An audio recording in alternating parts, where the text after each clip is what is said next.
에너지띠에 대해서 알아보도록 할게요. 이 에너지띠를 어떻게 생각하면 조금 더 편하냐면 화학을 했기 때문에 전자 껍질이라고 생각을 해주시면 돼요. 전자 껍질 써주실까요? 전자 껍질. 여기서 보시게 되면은 원자 기체 원자일 때 에너지 준위는 우리가 배웠던 보호 아저씨 걸로 해석을 하면 그대로 돼요. 그래서 원자들끼리 서로 멀리 떨어져 있기 때문에 전자가 다른 원자의 전자에 영향을 주지 않아요.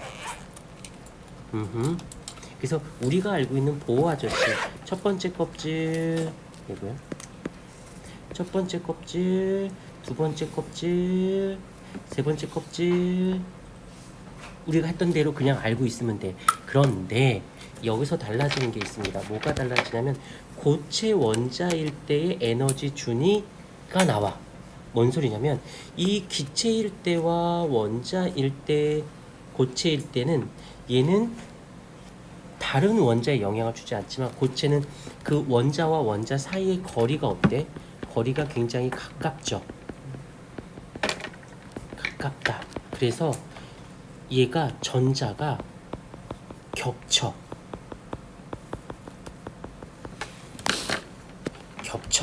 무슨 소린지 그림으로 다시 한번 보여줄 거야. 자, 일로 내려와 보시자. 원자가 하나였어요. 그러면 알겠지만 전자는 첫 번째 껍질, 두 번째 껍질, 세 번째 껍질, 네 번째 껍질이겠지. 근데 두 개가 이렇게 있으면 하나는 얘 거야. 얘 거. 자, 근데 하나가 더 있어. 하나가 더 있으면 얘도 껍질이 있겠죠? 안 돼. 얘도 껍질이 있을 거고, 얘도 왜 이래? 얘도 껍질이 있을 거고, 얘도 껍질이 있을 거야. 세 개라면 겹치겠지, 세 개가. 근데 왜 완벽하게 겹치지 않느냐면 전자가 조금 어려운데 정상파의 형태로 움직이면서 다녀요. 그 라인을 거기만 다니는 게 아니라 그 일대를 다니는 거야.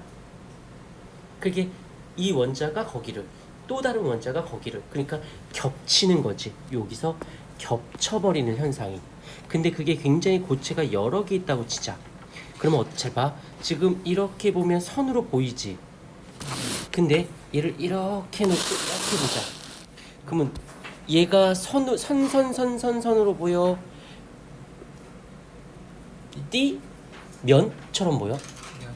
면이나 띠처럼 보이지. 그래서 이렇게 하나였을 땐 선으로 표현되지만 여러 개가 있을 때는 그 선들이 겹쳐서 띠라는 말을 쓰기로 하였대요. 그러니까 다른 게 없는 거야. 똑같은 거지. 하나냐 여러 개냐 문제인 거지. 오케이.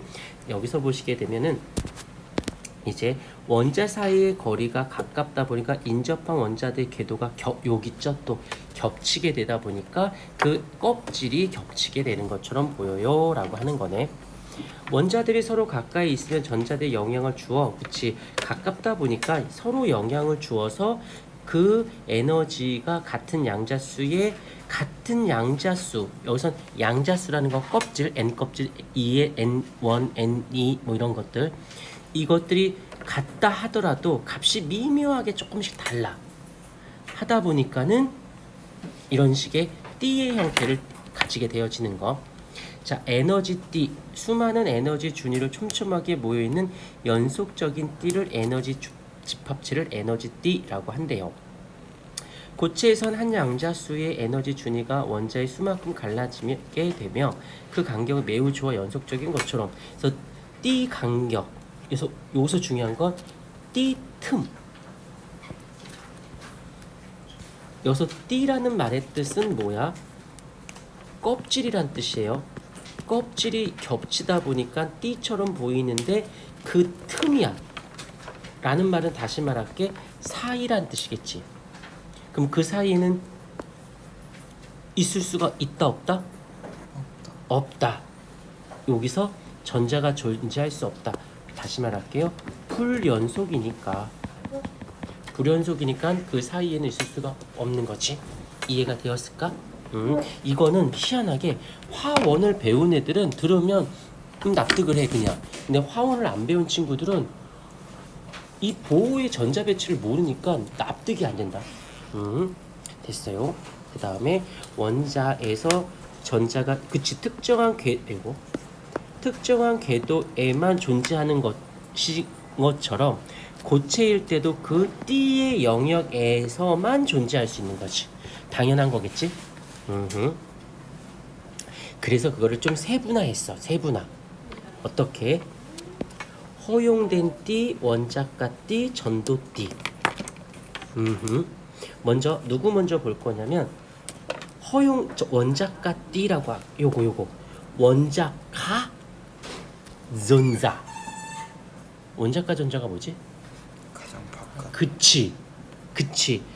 여기 있네. 원자가 띠 중에서 완전히 채워져 있는 에너지 띠. 밑에 한 번 더 밑줄. 에너지가 가장 높은 것. 그치? 에너지가 제일 높아야 가장 바깥에 가 있는 거니까. 그래. 그냥 한 번만 복습. 집에서 공부하지 말고 여기서 원자가 전자가 있는 껍질. 우린 껍질이란 말 대신에 띠라고 쓰기로 했으니까 띠를 우린 원자가 띠라고 하기로 하자. 그 다음에 여기서 전도띠를 볼게요. 전도라는 말이 뭐지? 전도가? 옮겨간다. 그치, 정답이야. 원자가띠 바로 위에 에너지띠. 그러면 아직은 전도됐다는 게 아니라 전도띠라는 말 전도될 띠. 전도될 껍질, 갈 껍질. 말 어휘를 살짝 바꾸니까 느낌이 올까? 근데 아직은 없지. 갈 곳이니까. 그래서 바로 위에 껍질을 얘기하는 거고. 그 다음에 허용된 띠를 보십시다. 전자가 존재할 수 있는 에너지 영역.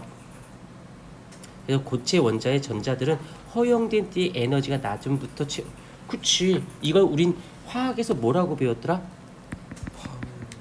싸움의 원리. 차곡차곡 에너지 주니까 낮은 것부터 채워 들어가는 거. 그래서 얘는 이렇게 묶을 수 있어요. 요렇게. 허용된 띠는 전자가 있을 수도 있고 갈 수도 있는 데를 담아. 허용된 거야. 전자가 있을 수 있는데. 그 대신 이거랑 허용된 띠랑 반대적인 게 하나 있죠. 바로 띠 간격. 띠 틈은 전자가 있을 수 없는 곳을 얘기해 준 거야. 오, 이것도 됐어요. 에너지띠와 전자의 이동. 원자가 띠에 전자가 모두 채워져 있는 원자가 띠에 다 채워져 있는 경우 당연히 움직이지 못하겠지. 거기 다 있어야 되니까. 근데 띠 간격 이상, 그치? 띠 간격의 이상의 에너지를 흡수하면 전도띠, 갈 수 있는 띠로 가겠죠. 그 자유전자가 되어 전류가 흐르게 되어진다. 전자가 이동해. 전자가, 요 말은 자유전자니까 전자가 이동했대. 전자가 이동하는 걸 우리는 전류가 흐른다라고 표현하지 않나? 같은 뜻이었던 것이야. 오케이.